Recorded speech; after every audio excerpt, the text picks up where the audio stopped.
Prologue, The Carving in the Tree, August 1590. The sky above Roanoke Island was gray and heavy, filled with the scent of salt and pine. Captain John White stepped onto the sand after 3 long years away, his boots sinking into the wet shoreline of the place he once called home. But something was wrong. The village that had once echoed with laughter and the cries of children was silent now. The wooden palisades stood weathered and split, their edges eaten by moss. No smoke rose from the hearths. No footprints marked the ground. White called out, his voice breaking the still air. "Eleanor! Hush! Ananias! Anyone!" Only the ocean replied. Then one of his men shouted, "Sir! Over here!" On the rough bark of a tall oak, someone had carved a single word, in bold, deep letters, CROATOAN. White's heart pounded. That was the name of a nearby island, home to friendly natives he had known. It was a sign, perhaps a message. His daughter Eleanor Dare and her newborn child, Virginia, the first English child born in the New World, might still be alive. But the relief faded quickly. There was no cross beside the word, the symbol they had agreed upon to mark distress. And the settlement itself was gone, not destroyed, erased. No bodies, no signs of struggle. Only the word carved in wood and the whisper of the Atlantic wind through the empty houses. White stared at the letters until the sea mist blurred his vision. He did not know that this would be the last time any man from England would ever see the Lost Colony of Roanoke again. Chapter 1. A Dream Across the Ocean. It began not with soldiers, but with dreamers. In 1584, when England was still young in its ambition to rule the seas, Queen Elizabeth I granted Sir Walter Raleigh a royal charter, the right to explore and claim new lands in the name of the crown. Raleigh was no ordinary man.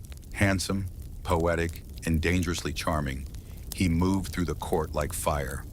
Elizabeth admired his courage, and perhaps, some whispered, loved him more than she should have. He promised her glory, a new world rich with gold, silk, and fertile land, a place where England could plant its flag before Spain devoured everything. The Spanish already ruled much of the Americas. Their galleons carried treasure beyond imagination. To rival them, England needed a foothold, a colony. And so, in the spring of 1584, Raleigh sent 2 ships westward under the command of Philip Amatus and Arthur Barlow. After months at sea, they reached a chain of barrier islands along the coast of what is now North Carolina. They called it Roanoke. To the tired sailors, it was paradise. The forests were green, the rivers sweet, and the native people, the Secotans, greeted them with warmth and wonder. Barlow wrote in his journal, "We found the soil to be most fruitful, sweet-smelling, and the people gentle, loving, and faithful." When they returned to England, their tales were so glowing that even Queen Elizabeth herself named the land Virginia after her own title, the Virgin Queen. Chapter 2. The First Colony. Raleigh wasted no time. He raised money, gathered ships, and filled them with over 100 men, soldiers, craftsmen, and sailors, led by his cousins Sir Richard Grenville and Ralph Lane, a stern soldier with little patience for diplomacy. In 1585, they landed again at Roanoke and built a small fort. But things went wrong almost immediately. The settlers had expected easy trade with the natives, but greed and suspicion poisoned the friendship. A silver cup went missing, and in retaliation, Lane ordered an entire village burned. It was a fatal mistake. Food grew scarce. The summer heat turned to hurricane season. Disease spread. The men began to mutiny. When Sir Francis Drake stopped by on his way back from raiding Spanish ships, Lane begged for rescue. The first colony abandoned. When Grenville arrived weeks later with supplies, he found only ruins. Still, he left 15 men behind to hold the fort. When the next expedition came, they too were gone, vanished, their fate unknown. Chapter 3. The Hope of a New Beginning. In 1587, Raleigh tried again, but this time, the mission had a new purpose. No more soldiers, no mercenaries. This colony would be built by families, men, women, and children.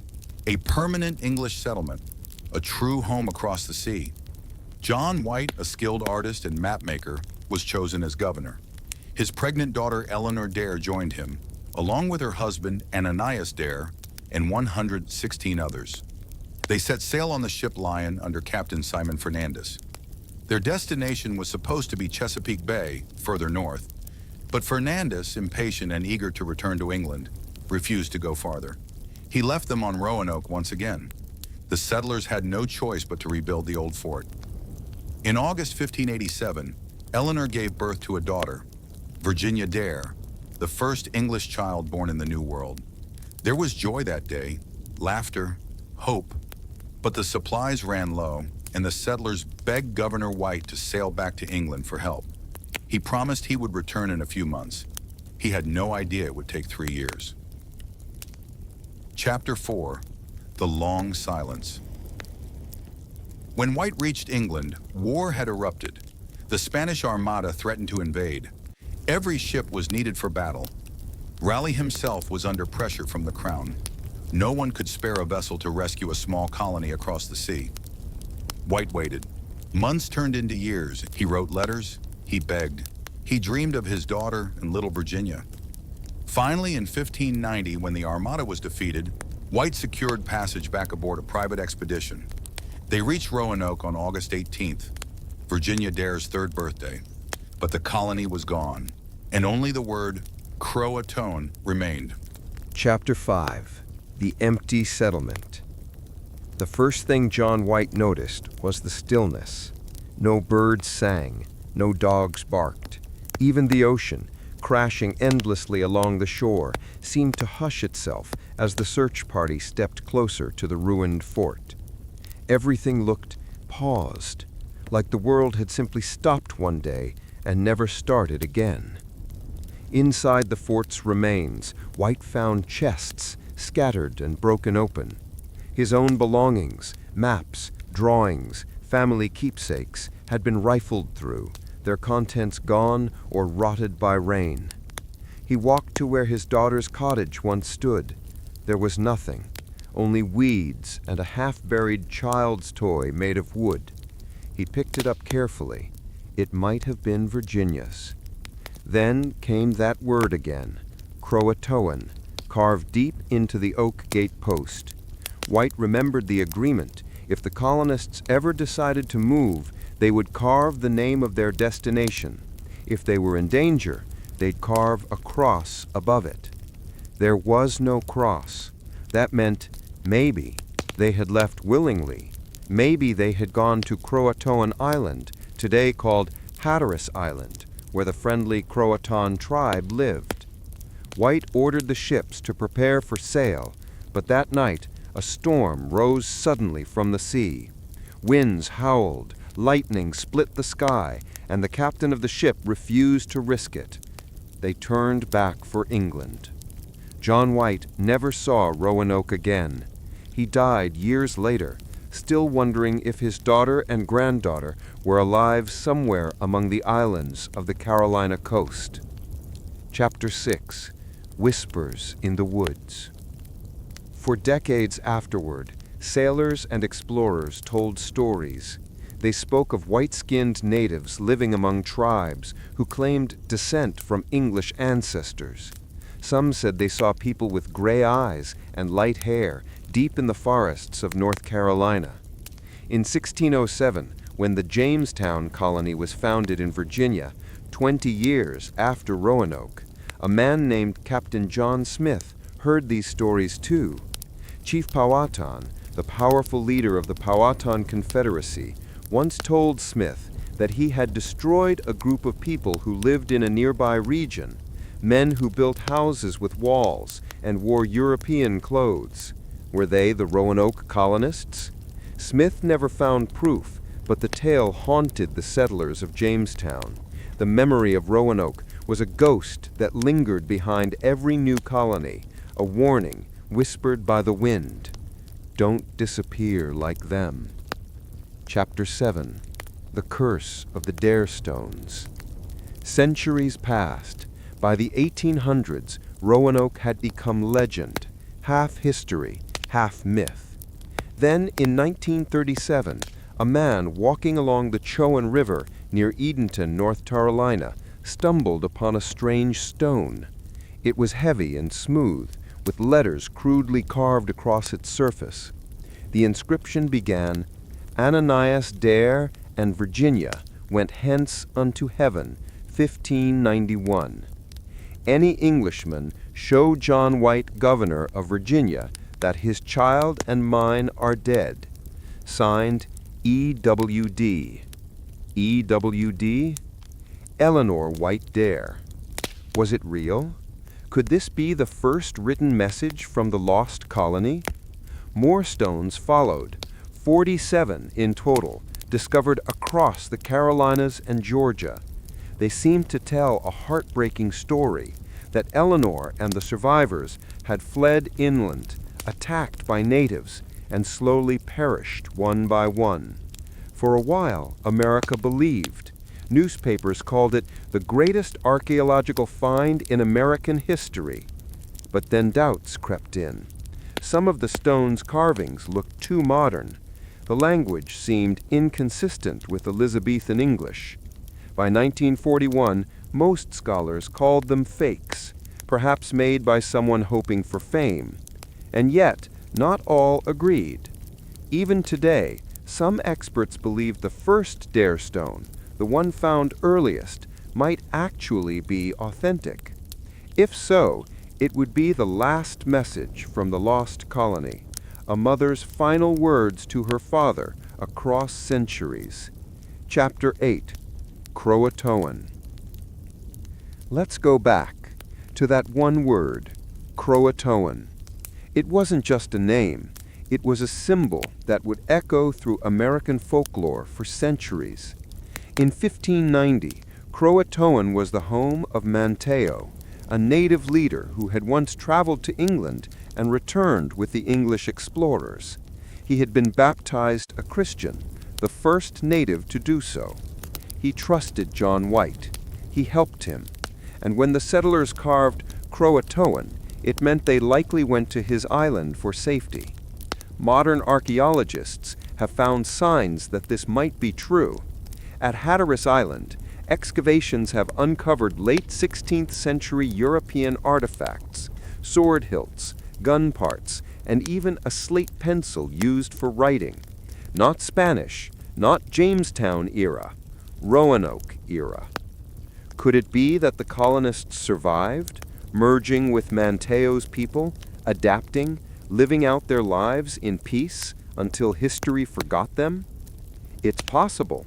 In fact, the DNA of modern residents from that region still carries faint traces of European ancestry older than Jamestown.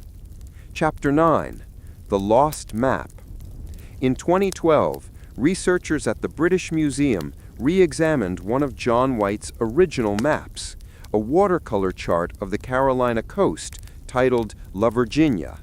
It had been drawn in 1885 and sent to Raleigh. But under ultraviolet light, historians discovered something hidden, a patch of paper, carefully glued over another mark. Under it, a red and blue symbol shaped like a star fort. It sat exactly where modern Bertie County, North Carolina lies today, along the Chowan River. Was it a secret outpost? Had White known about a planned relocation site?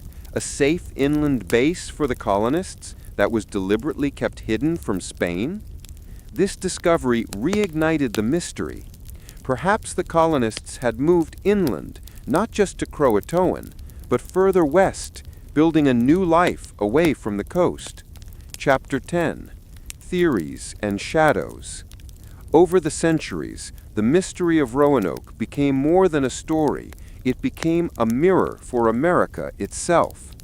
Historians, archaeologists, and even writers have proposed hundreds of theories: that the colonists were killed by hostile tribes, that they were captured by the Spanish, who still hunted along the Carolina coast, that they starved, fled, or were taken by disease, that they merged into native tribes and their culture simply disappeared into another.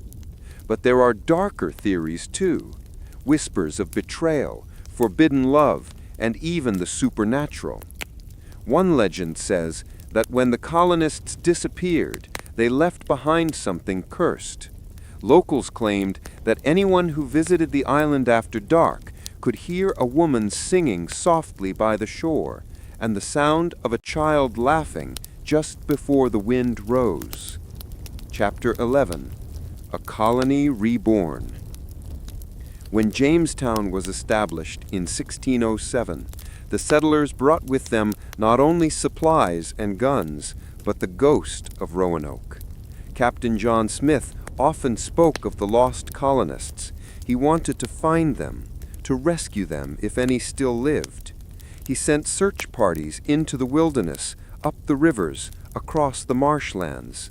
None returned with proof, but they found stories.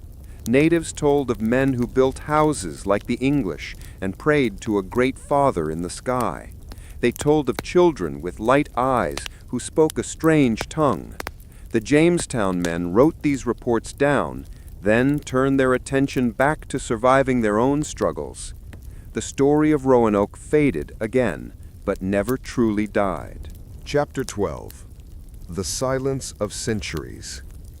After 1607, the English had new priorities. Jamestown, Plymouth, and the vast unknown continent demanded attention. Roanoke became a ghost story, one whispered around fires by sailors and pioneers. By the 1700s, it was a cautionary tale, a reminder that the New World could take everything from you, even your name.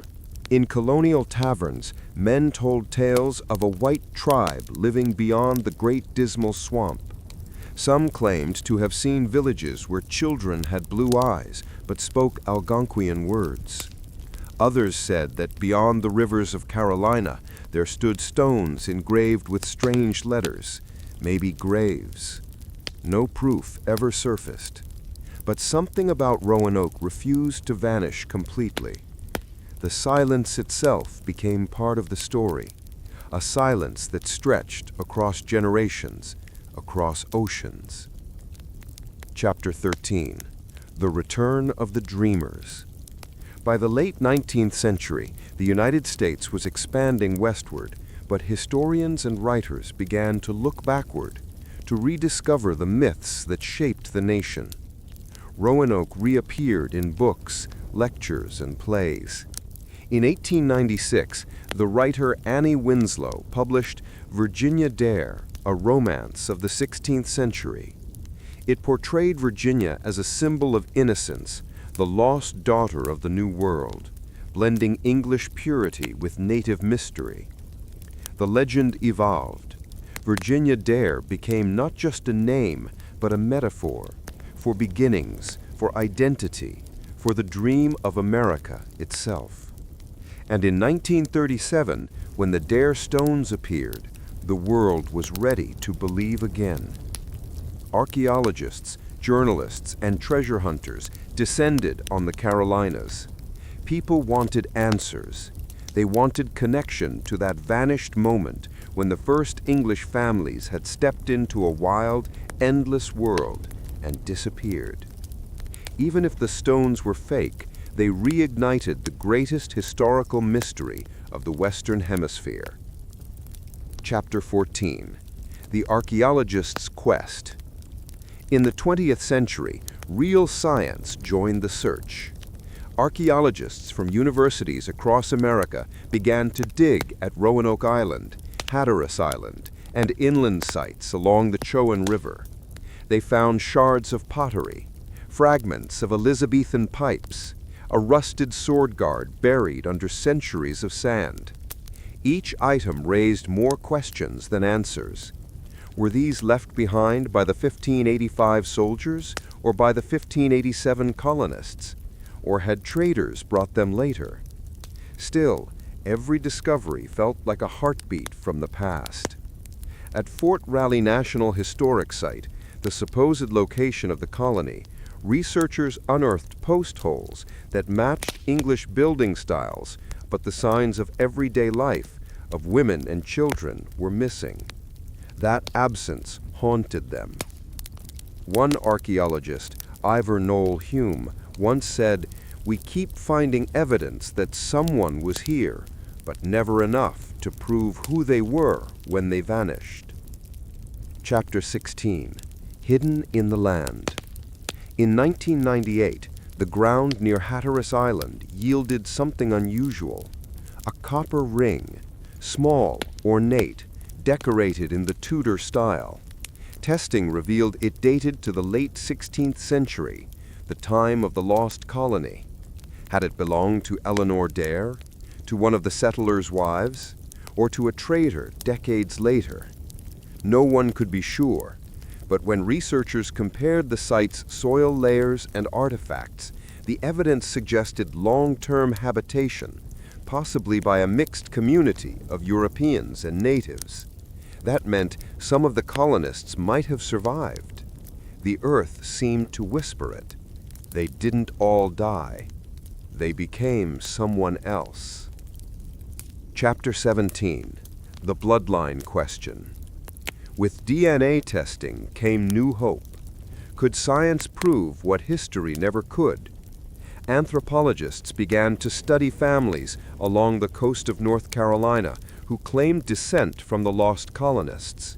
Some surnames, Dare, Cooper, Payne, and Harvey, still appeared in regional records from the 1600s onward. In Lumbee Indian communities, oral tradition spoke of ancestors with light skin and gray eyes who built strange houses and spoke half-English words. Modern genetic studies show traces of early European lineage mixed within these tribes, predating Jamestown. Not enough for certainty, but enough for wonder. As one geneticist put it, DNA does not solve mysteries alone, but sometimes it tells you where to keep looking. Chapter 18. The Island Today. Roanoke Island is peaceful now. Tourists walk through the grassy remains of the old fort, under tall pines that whisper in the ocean wind.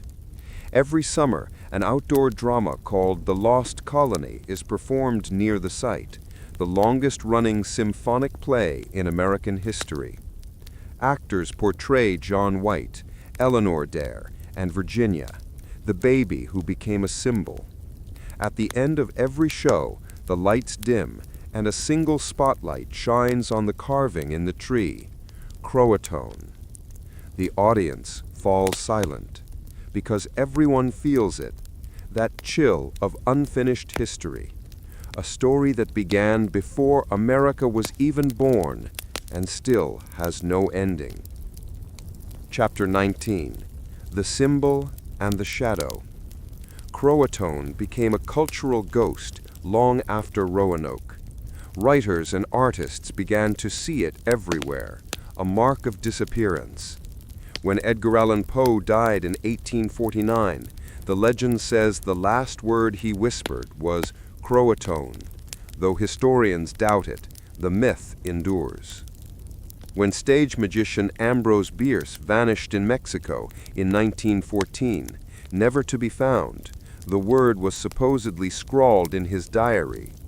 Even on Amelia Earhart's lost flight maps, conspiracy theorists claimed the word appeared in code. Coincidence?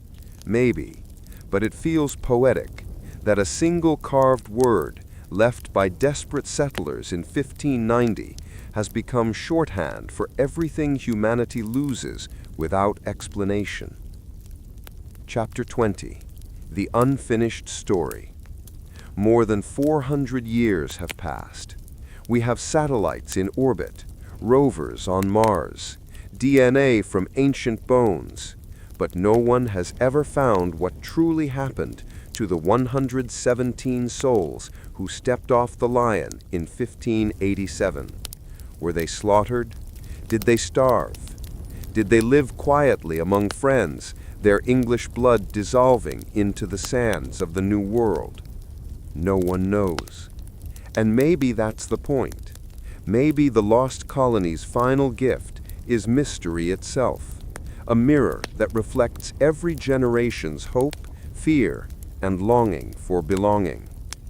Somewhere between the tides of history and the trees of that lonely island, the truth sleeps, waiting for someone to listen again. Epilogue. The Wind on the Island.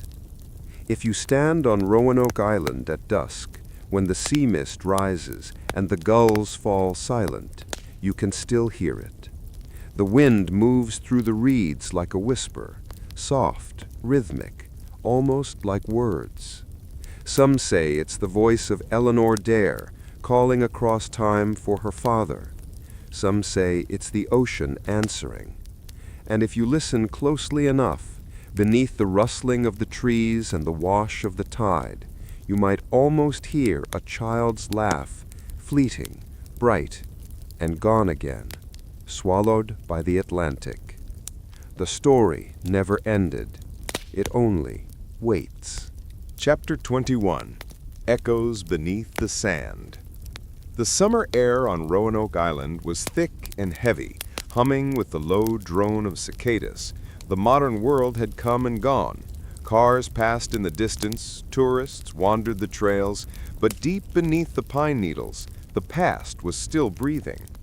Archaeologist Sarah Jennings knelt beside the trench, brushing away sand from a small fragment of pottery. The piece was gray-green, its glaze faint but familiar. 16th century, she murmured. Her assistant, a young historian named Thomas Gray, leaned over. Another one? Sarah nodded. Same type as before. Border wear, English domestic. They'd been digging for weeks on a private plot of land near the Albemarle Sound, the same area once marked on John White's hidden map. The locals called it the Ghost Field. The first day they came, the air had felt strange, charged as though the ground remembered. And now, as the sun sank low and the sky turned gold, Sarah felt that weight again, like the island itself was watching. What if they really made it here? Thomas asked. What if this is where they lived?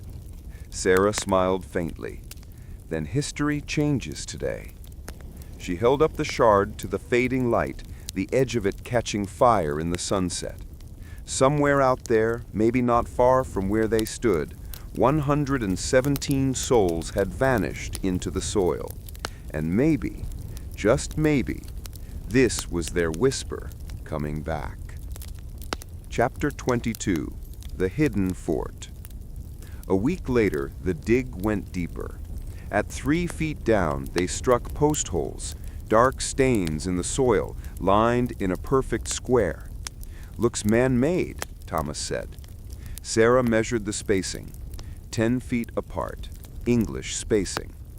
They had found the outline of a fort, small, defensive, perhaps unfinished. But it wasn't at Roanoke. It was miles inland. Sarah's hands trembled as she brushed away another layer. This could be White's secret base, the one on the map. Underneath, they discovered iron nails, a fragment of a buckle, and a long, thin blade eaten by rust. It was enough to make headlines. The newspapers called it the Lost Fort. But Sarah didn't want fame. She wanted truth. That night, alone in her tent, she read John White's old journals under lamplight. His last entry before returning to England spoke of a hope that they should remove 50 miles into the Main. 50 miles. Exactly where she stood. She looked out into the dark trees beyond her camp and whispered, "Eleanor, if you're out there, we're listening." Chapter 23. The Blood and the River. The Chowan River moved like liquid glass under the moonlight. 3 centuries earlier, this same river had carried canoes of traders and war parties, and maybe the last of the lost colonists. In 1608, a Jamestown scout named Captain Edward Nugent wrote of encountering a people of fair color and light hair who lived far inland and spoke words in our own tongue. He'd been laughed at when he returned, But his map placed that tribe near the Chowan River, the same place Sarah was now digging. She traced his old lines with her finger.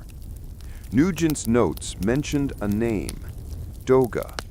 No tribe by that name exists today, but in Algonquin it roughly meant those who were adopted. Sarah stared at the firelight flickering across her map and felt a chill crawl up her neck. The adopted ones. Could that be what they became? Chapter 24. The Woman in the Pines. 2 nights later, a storm rolled in, sudden and violent.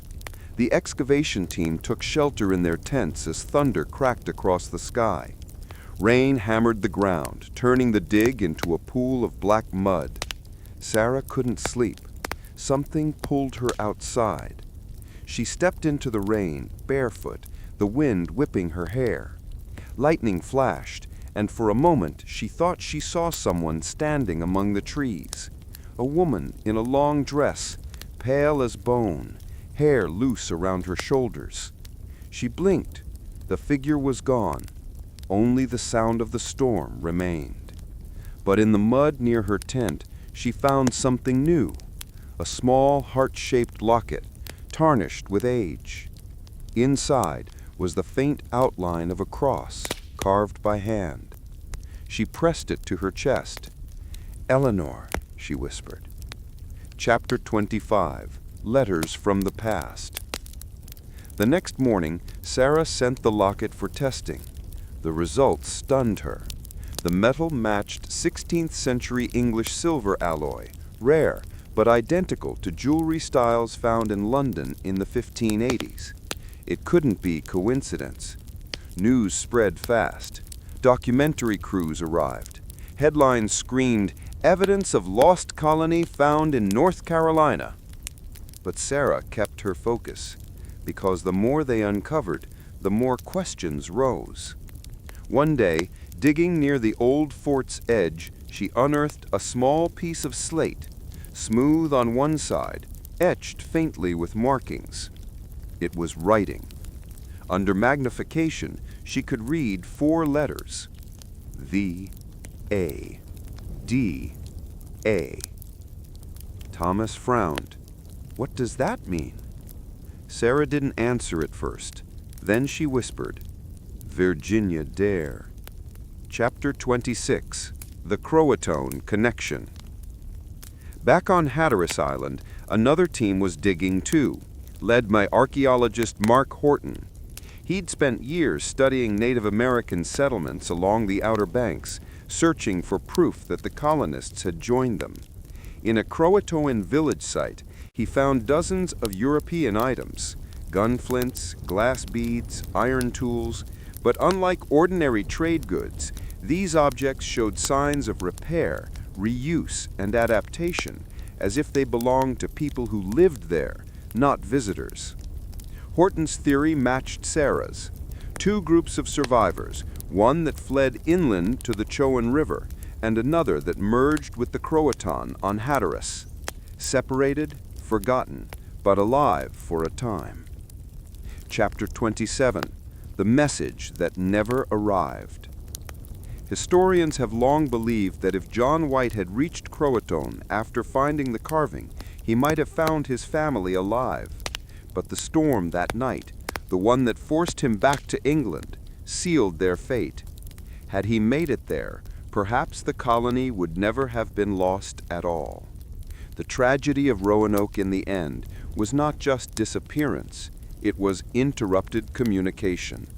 A single storm between a father and his daughter that erased centuries of history. Sarah thought about that often. How many great stories die not because they end, but because no one hears the message in time. Chapter 28. The Bones in the Cypress Grove. Late autumn. The dig had gone quiet. Most of the crew returned to their universities. Only Sarah and Thomas remained. One evening, as the tide pulled back along the river's edge, they found a patch of ground disturbed by roots. Beneath it, fragments of bone. Human. The bones were small, slender, not soldiers. Near the remains lay a fragment of a wooden comb and a child's tooth, still milk white. Sarah knelt silently, rain beginning to fall.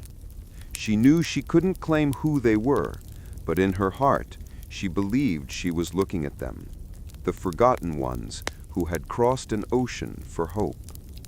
She whispered, "Welcome home." Chapter 30. The Return. Months later, Sarah stood before the ocean at Roanoke Island, the same shore John White had once walked upon. Waves hissed against the sand, gray and endless. She closed her eyes and imagined it. The settlers stepping off the ship, clutching their children, looking at the vast forest ahead. The smell of pine, salt, and promise. The sound of gulls screaming overhead. Somewhere, the line between history and myth blurred, and for a brief second, she thought she could see them all. Ralph Lane sharpening a blade, Eleanor Dare holding her baby, John White sketching the horizon. Then the wind shifted, and they were gone again. Only the ocean remained. Chapter 30. The Word in the Wind. As Sarah left the island that day, a sudden gust swept through the pines. For a moment, she thought she heard it. A single word carried on the wind, soft and low. CROATOAN. She turned, but the trees were still. The legend lived on, not carved in wood this time, but whispered in the air. And somewhere beneath that same sky, the truth of Roanoke still waited